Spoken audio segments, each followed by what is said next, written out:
This is Kadama AK47 Pro Max. Abankunda mwese muze mufashe mbere wadukijije imbobo zo muri Oman zigize inzererezi muri Oman. Sabwe ndagira ngo mbabwize ukuri sikwere kubabeshya Oman ifite abantu ifatiye runini tundi imiryango. Nimukajye mufata imbobo zananiranye bakaza kubungerera muri Oman bananiwe gukora akazi ngo mubazane baze gusebya. Sabe dukeneye gushaka abantu bakoze muri kontara bakarangiza kontara yabo babayeho neza kandi batuzwe n'amafaranga bakuye muri Oman turashaka kuba tuzanira. Sabe uza umugore wakubwiye ngo yaje ngaje gukora ububarista yarakubeshye nzi ko nta muntu ujye ubura visa ye nayishaka yiguhereza urasanga ibyanditse urabisangaho na salare bagiye guhembwa byose babiri ngo yanze guhera turi ba Kadama AK47 Pro Max abari muri konta ahangaha abatorotse ni munyumve neza harimo abatoroka baziki bajyanye hanze kandi bafite ibibazo bahunze uzi ko atari muri icyo cyiciro ntaba bari kubyo ndi kuvuga turumvikana neza ntababari ariko mwebwe muza mukaza akazi kakabananira mugomba kubareba kimafya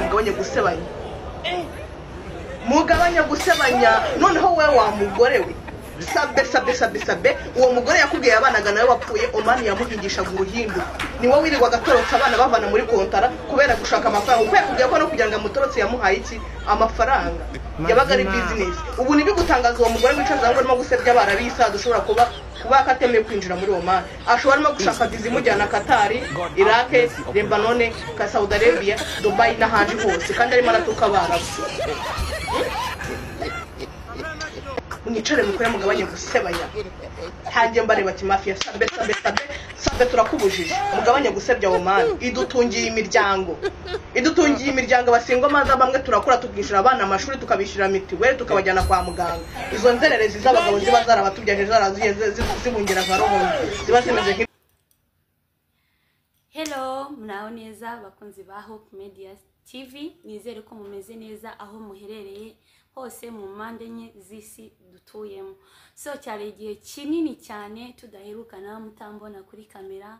Ariko aka kanya ntabwo nje kubabwira impamvu ntari imperutse kuri kamera, nabyo nzabikorera ikiganiro mbibabwire. So aka kanya rero ntabwo nje kuvuga wenda ku bijyanye n'ubwiza bw'uruhu cyangwa se ubijyanye n'ubwiza bw'umusatsi nkuko twari tubimenyereye nk'abakunzi ba Hope Media TV mukurikirana runo rubuga nkuko bisanzwe.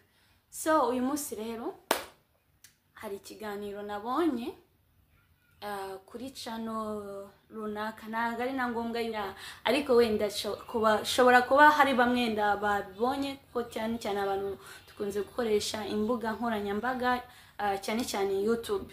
Icyo kiganiro rero nakibonye kuri channel runaka n'umama wari uri kuvuga ku ibintu byamubayeho muri Oman. Akenshi na kenshi tugenda twumva ibiganiro abantu nyine tuva muri Oman cyangwa se twagiye muri Oman tugenda dutambutsa bitewe n'ubuzima twagiye tunyuramo. So sinavuga yuko wenda abantu benshi tugenda tunyura mu buzima buri bumwe kuko buri muntu aba afite aho afite agiye no gukora cyangwa se n'icyamuzanye gukora. Ntabwo navuga ngo muri rusange wenda ngo twaza turi kuvuga ibintu bimwe, ariko hari ibintu ubona bimaze kuba too much ukabona yuko wenda n'umuntu ashizemo kubeshya ko yuko wenda ababwira ntago bagize babasha kugera aho ngaho ngo bamenye uko bimeze. Ariko abahari cyane bakunda kwandika muri commentaire bakandika uyari kubeshya gutya na gutya, ariko kwa ryajwi ryiwe yakoresheje muri commentaire naho rigera. Ariko nkanjye ufite YouTube nifuje yuko basi ikiganiro kinyuze kuri channel buri muntu wese uri bubone ino video wenda akaba yava mu rujijo cyangwa se akaba hari ukuri yafata bitewe na side yiwe aherereyemo. So rero n'umumama waje muri Oman gushaka imibereho nkuko natwe twese tuza muri Oman gushaka imibereho. So bishobora kuba bitanamugendekeye neza. Yatangiye avuga ngo yarangiwe akazi. Umunyamakuru yamubajije ngo yarangiwe akazi muri Oman, ariko akazi yarangiwe ntago ariko yaraje gukora. We yari yarize ngo ibintu bijyanye na coffee ari byo bita abantu babikora babita ababarista. Of course ina ababarista barakora ni na benshi igitsina gore, igitsina gabo, abakora mu maresitora, hoteli, abakora utuzi two mu rugo, turadutunze my dear. Utwo tuzi turadutunze, sibyo? Abakora ubukanishi, n'utuzi nyine tugiye dutandukanye. Haba utuzi twinshi cyane, ntabwo natuvuga ngo nturondore, kuko hari n'igihe ubona nk'umuntu bwa mbere wenda ari n'umunyarwanda wamubaza nk'akazi akora, nawe ukumva ako kazi nibwo ukumvishije nyine utari uzi ko kabina.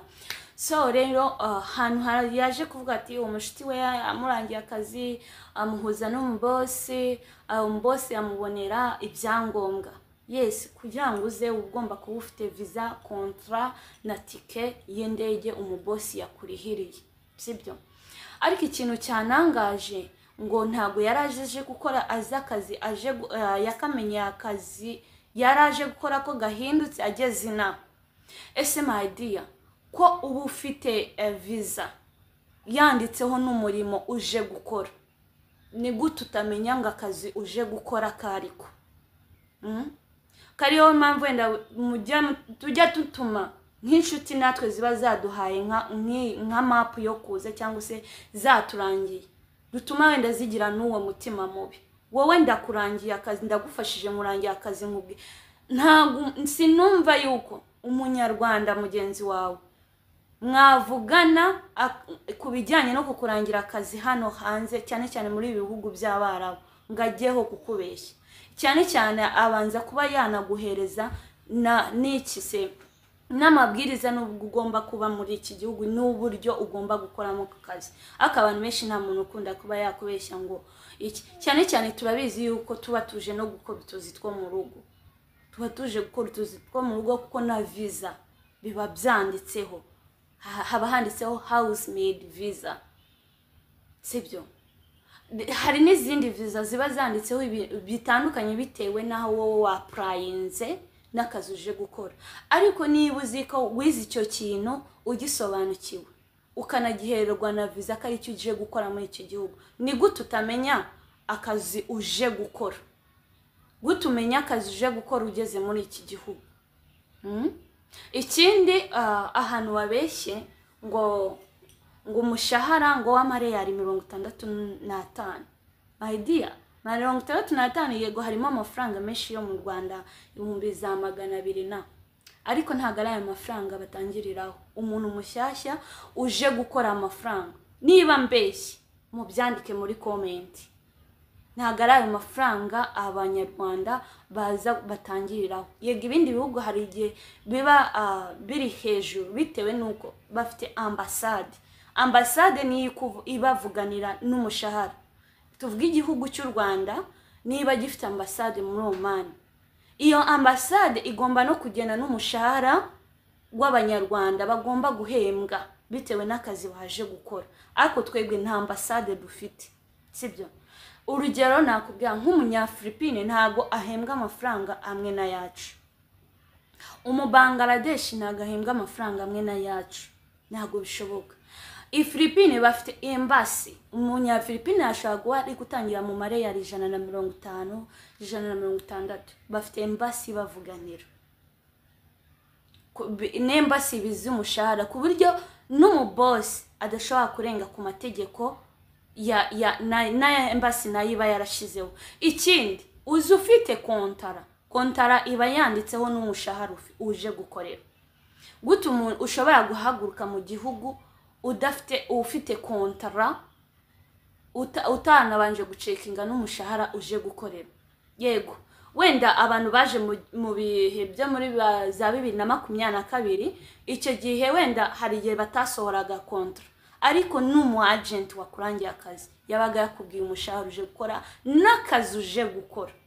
Twere kujya tuzi naha ngo tuzenda duhindura indi myitwarire yacu, dushake kubaho uko nyine ukundi kuntu dushaka. Nubona kwa kundi ushaka kubaho muri iki gihugu byanze, nurangiza ngo uze kuri kamera uze guhindura ibintu, ushake no kubeshya, ushake no kuba wasiba inzira z'abantu bashaka kuza gushaka imibereho inaha. My dear, inaha hari abantu nyarwanda benshi abatuye, abafite imiryango, ababyarira inaha, abafite utuzi tugiye dutandukanye tugaburira imiryango yacu iri mu Rwanda, tubona n'imishahara, kandi ugiye mu Rwanda utanakicaranga amafaranga ku kanya ngo uyabone, sibyo? Ariko iki kintu tugiye tukibaho, be careful, tureke kubeshya. Niba wenda hari ikintu kivuze ati wenda kangiye kwicara kuri kamera, akicare kuri kamera, ariko utanabogamiye nanone kuri iki gihugu ngo tukivuge nabi cyane. Niba turi muri iki gihugu tugira mu bantu genziranye n'abantu benshi, tugira mu bantu bagera mu 1000, wowe muntu umwe uze kukivugaho nabi, yego mu bantu 1000 ntabwo ushobora kugira ubuzima bwiza, ntabwo ushobora kubona akazi nk'aka Hope, ntabwo ushobora kubona akazi nk'aka runaka, ariko nanone wibogama cyane ngo ujye kuvuga nabi cyane, ntabwo ari byiza. Njyewe nje gukuraho umucyo, ibintu byose yavuze ngiye, iyo situation yose ngiye nayiciyemo ndayizi, ariko ntabwo na kicara ngo mvuge nabi, oya, kuko hari nawe dutekereza nk'abana b'abantu, natwe twabona ko ibi bintu koko bishobora kuba bikwiye. Ntabwo abarabu ari ukuvuga ngo 100% bose ngo ni abantu babi, kuko no mu gihugu cyacu harimo abantu babi n'abeza. Ushobora guhura n'umukoresha mubi cyangwa se mwiza, akaguha umushahara utishimiye. Reka tuvuge yuko wenda ushaka kugira umukoresha mubi cyangwa se umukoresha nimugire ibyo mwumvikanyeho. Yaje no kuvuga ko yaje kugeraho ari mu rugo ntihamubera neza. Yes, aho ngaho ntago najya kumujaginga ngo wenda ngiye kumenya, kuko aho buri muntu amenya naho umuntu aba ari gukora cyangwa se n'umubosi aba afite. Ushobora kuba yarahuye n'umukoresha mubi bagatandukana, n'urugero bagatandukana agashaka ubundi buryo yiranjamo, kuko abantu bari inahabo barabizi. Ushobora kugirana n'ibibazo n'umukoresha cyangwa se umukoresha ntimwumvikane akakunaniza, mugatandukana ukagenda. Ariko hari igihe ushobora kugenda wenda n'ahandi bigakomeza bikaba gutyo ntibikugendekire neza, ntibikubera amahirwe. Ariko wenda kuri iyo part iyo ntabwo nayivuga, part yo sinayivugaho ibintu byinshi, ni kuri side yiwe n'umutima wiwe cyangwa se n'abakoresha biwe. So ikindi kintu yaje kuvuga ngo abana yageze nyine ahandi agiye gukorera, agiye kuruhuka, uwo asanga umurundi kazi yahataye abana 2 b'impanga. My dear, inaha abantu benshi abanyafrika barahabyarira abana bagakura, cyangwa se uba wabyaye mu buryo udafite n'ibyangombwa. Yego leta ishobora kugufata ikakujyana kugufunga, ariko igihe kikagera ugataha n'umwana wawe bamushakiye ibyangombwa bimusohora. Ariko sinumva ukuntu babafatanye n'abana we n'abagenzi biwe, ngo umwe n'uwo muri Kenya, sinzi undi n'uwo muri Tanzania, babafatana n'abo bana 2. Nyirinzu ahamagaye polisi irabajyana ijya kubafunga, ariko agera aho ataha mu Rwanda atahana umwana umwe, undi mwana we arasigara ajyanwa n'umunyakenya. Ibyo bintu ntibishoboka. Ntago leta ya Oman ishobora kuguhereza umwana atari uwawe. Baragupima DNA, wasanga umwana muhura, umwana akaba uwawe, bakagukorera outpass. Ahandi hantu yavuze ngo yagiye mu rukiko. My dear, ibintu mbabwira, nanjye nagiye mu nkiko njya kuburana, sibyo? Yavuze muri mahakama ni muri court cyangwa se mu rukiko. Iyo ugiye mu rukiko hano muri Oman, utumva ikirimi cy'Icyarabu, utumva n'icyongereza, ariko ukaba wumva n'igiswahili, uwo translator bakuzanira iruhande wo kugusobanurira, uri mumubwire mu cyongereza cyangwa ukamubwira mu giswahili, sibyo? Izo ndimi yuzumvamo. Ariko nta ahantu yabeshya akavuga ngo baramusomeye, ngo baramubajije ngo amazina yiwe, ngo arangije barahita bamusomera icyaha ari gushinjwa, ngo barangije bahita banzura. Never. arabeshya. Barakubaza amazina yawe, umuntu umujaji arahaguruka akavuga amazina, agasoma amazina yawe n'igihugu uturukamo, agasoma n'icyaha ushinzwe. Undi mujaji uri hirya akaba nawe akongera akakubaza, ariko abari kukubaza wowe ariko abari kubwira translator ahagaze aho ngaho.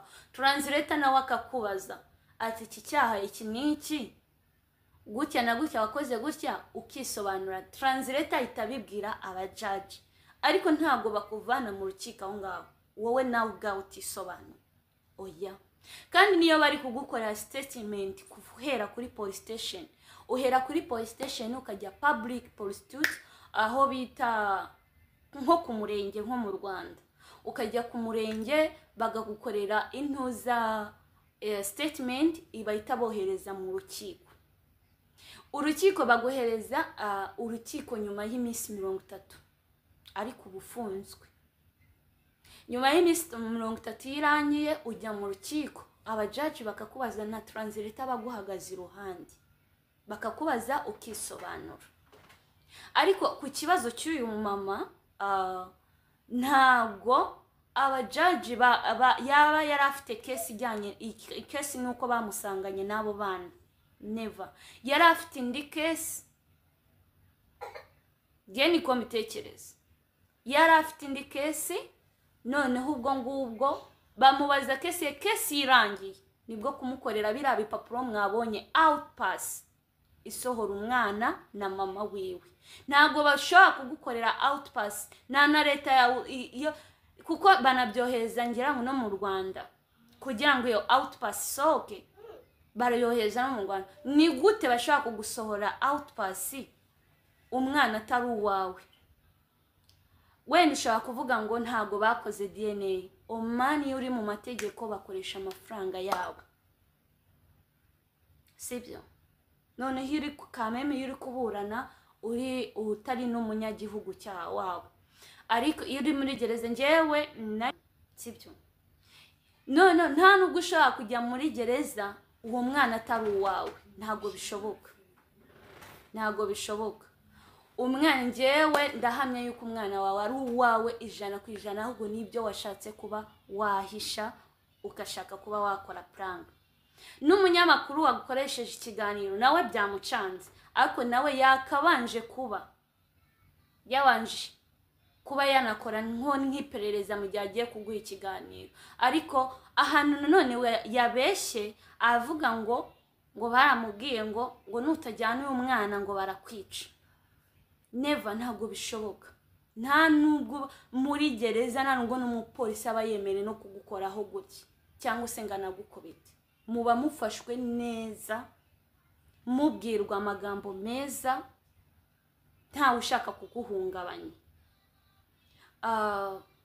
Ni ibintu byinshi yagiye akomozaho ngo abana ni gute niba muri gereza abana babiri bari impanga, kuki bemeye kugusohora umwana bagatatanya abana babiri b'impanga? Ntabwo bishoboka. Ahubwo ushobora kuba n'uwo munyakenya nawe yari afite umwana ari uwiwe. Ntabwo bashobora gutatanya abana b'impanga ngo ujyane umwe n'umunyakenya ajyane undi. Never, ntabwo bishoboka. Erega na leta ya Oman nayo igendera ku mategeko, kandi ifite amategeko meza. Yego iyo uhuye n'itegeko rikugonga, wowe utekereza mu mutima wawe ushobora kumva yuko bakurenganyije, sibyo? Ariko nabo n'abantu barakureka ukisobanura. Ariko ntabwo bashobora gufata umwana ngo bamugutsindagireho. None yaba ari umwana wabyaranye n'umunya-Oman, ntabwo wemeye kuba wamusohora muri iki gihugu. Sibyo yuko ngubu hajeho navuga nka priave, ise w'umwana yemeye yuko umusohora mu gihugu. Bafite abana b'abanya-Oman, bamwe bagiye basohoka hanze bongera bajya kubashakira amaviza yo kongera gusubira hanze, sibyo? Hari igihe ufite yabaga bafite nk'abana ariko viza zabo zararangiye, bakabafata gutya, ariko ugasanga abana ni abanya-Oman, ni abagabo b'aba-Oman. Ariko umugabo w'Oman atemeye ko umwana asohoka igihugu, ntabwo wamusohora. Ariko uriya mwana ni umunyafrika, of course ugomba kugendana nawe, ni umwana wawe. Niyo mpamvu rero leta itari kugira ute kukwima uburenganzira bwo gutahana n'umwana wawe. Ariko bivuga ko umwana atari uwawe, umwana ari uwawe 100%. Kuko inaha naho bita ku bana, iyo baza gusanga umwana atari uwawe bari kumushyira muri orphelinat. Inaha naho bafite orphelinat aho bita ku bana, abana bagiye batandukanye, kuko hari aba babyara abana bakabata mu bitaro cyangwa bakabata hanze, sibyo? Na ababangari barabyara, abanyafilipine barabyara, abaindia barabyara, n'ibihugu byinshi bikubiye hano muri Oman, abo bose barabyara. Hari abataba cyangwa se cyaba ari nk'inama, wowe muntu utekereza kuza muri ibi bihugu by'Abarabu gukora cyangwa se n'ahandi hose wajya gutekereza ugiye gukora atari no mu gihugu cyawe, banza ushishoze neza n'akazi ugiye gukora no kurangiye, ariko ejo nejo bundi utazaba uri kumublaminga ngo ntago ngo yakubwiye cyangwa ashaka kuba wamubeshyera. Tekereza yuko uje mu buzima bwo gukora cyangwa se ushaka guhuriramo na accident, ushaka guhuriramo n'ubuzima bubi cyangwa se n'ubwiza, were gufokasinga yuko uzabona ubuzima bwiza 100%. Oya, nibibi turagendana cyangwa se tukanarana nabyo, tukanirirwana nabyo. Ntabwo ari uko tuvuga ngo twuriye indege ngo turagiye ngo ibibi ngo tubisize inyuma, ahubwo dusanze ibyiza. Never. Ushobora kugenda ugahura n'ubuzima bubi gutyo. So rero reka tureke kuba twavuga cyane kuri iki gihugu cyangwa dutere n'abantu b'abanyagihugu cyacu cyangwa se n'abantu batekereza kuba baza gukorera cyangwa se n'abatekereza abari naha batekereze yuko babayeho nabi. Oya, mureke gusibira amayira abantu, mureke gusibira amayira abantu. Inaba hari abantu benshi iki gihugu gitunze ye n'imiryango yabo, ubuzima bwahindutse, ubuzima bumeze neza cyane, sibyo? Uraza nko mu gihe cy'imyaka 2 ugasanga hari irindi level wagezeho, sibyo?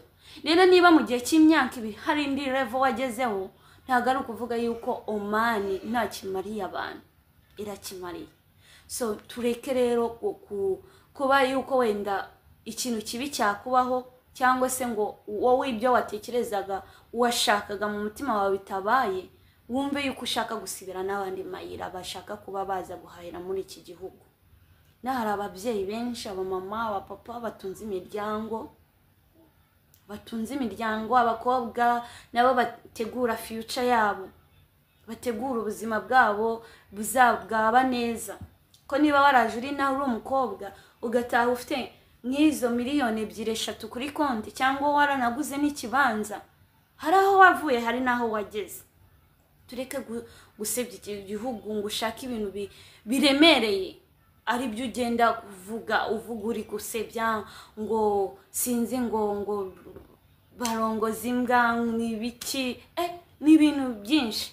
Cyangwa no mu rugo rw'Umwarabu ntarabonamo n'imbwa. Ni haramu mu rugo rw'Umwarabu kubona n'imbwa. Ntabwo ndayibona. Yaba ari no hanze sindabona, isindakubita ijisho n'imbwa. Ariko nyine tukavuga ibintu byinshi bigiye bitandukanye. Ntabwo mvuze yuko twavuga ibintu byiza gusa, twaza tukavuga ibintu byiza gusa, ariko tujye dushyira mu gaciro, tuhere kuvuma, tuvume dutere ubwoba abantu. Cyangwa se tuzi kuki uza kuri kamera ari ukuvuye na kuki utaza kuri kamera ugitangira urugendo rwo kuzina, umenyesha igihugu kugiye,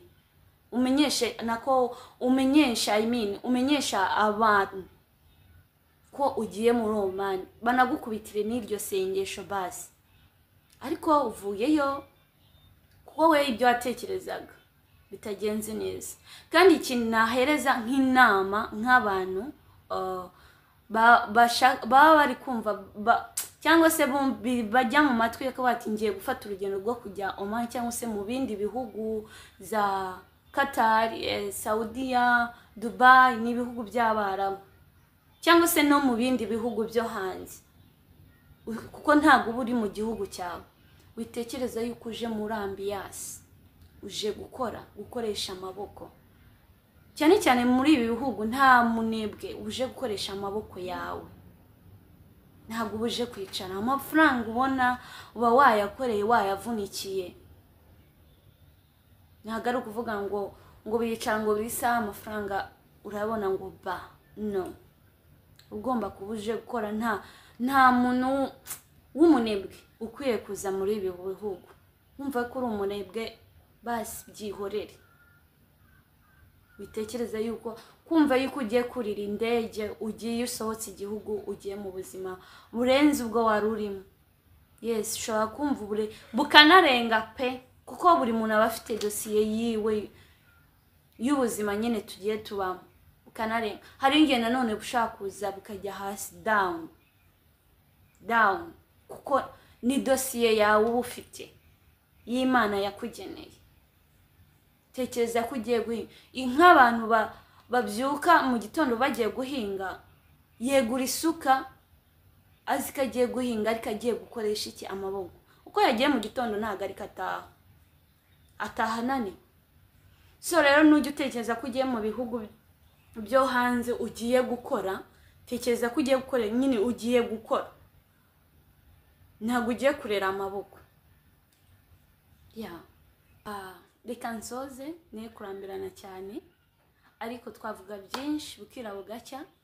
Ariko mu by'ukuri ntabwo ibintu byose abantu baza kuri kamera bavuga ariko biba biri 100%. Yes.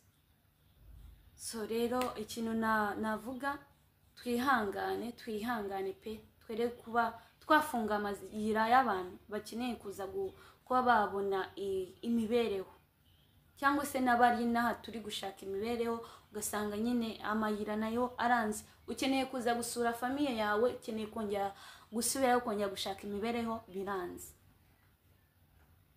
biranze. Kubera iki? Ibintu biri negative, cyangwa se umuntu aje akavuga yuko ko yihariye kamera wenyine. Ariko mujye mureba muri commentaire ibyo abantu bavuga biba ari byo, basubize bari abantu ntago amuzi, ariko ibyo muri commentaire abantu benshi basubiza, ndakekana abantu baba bari muri Oman biba biri byo 100%, kuko ntago aba yaje ngo avugishe ukuri, So rero ntago ari ibintu naringamije cyangwa se ngo ibe ari content yanjye yo kuvugaho. Nuko nakibonye icyo kiganiro numva kirambabaje, ndeba uburyo yabeshye ngo umwana ngo si uwiwe, nta kuntu baguhereza umwana ngo umusohokane umwana atari uwawe. Ni utuntu twishi yagiye anyuzamo two kubeshya. Numva nyine birankoze ku mutima, nkaba ati nanjye ufite channel, reka ngire icyo mbwira abanyarwanda. So rero buri umwe uko abyumva, cyangwa se n'abafite inyunganizi uko babyumvishe, mwabyandika muri commentaire, ndaza kuzireba nta kibazo. So rero mukomeze kugira ibihe byiza, n'abari mu gihugu cya Oman mukomeze kugira ibihe byiza, kandi n'akazi keza. Imana ikomeze kubarindiraho muri, Imana ibatize imbaraga, Imana ibahe byinshi kurushaho, Imana ibahe kuvugira mu bakoresha banyu, ibongeze umushahara, ibahe byinshi, kugira ngo namwe nimwataha iwacu Rwanda tuzagende tuvuga ibyiza kurushaho. So murakoze cyane, mukoze kugira ibihe byiza, mukanda subscribe, like, comment and share. Ndabakunda cyane.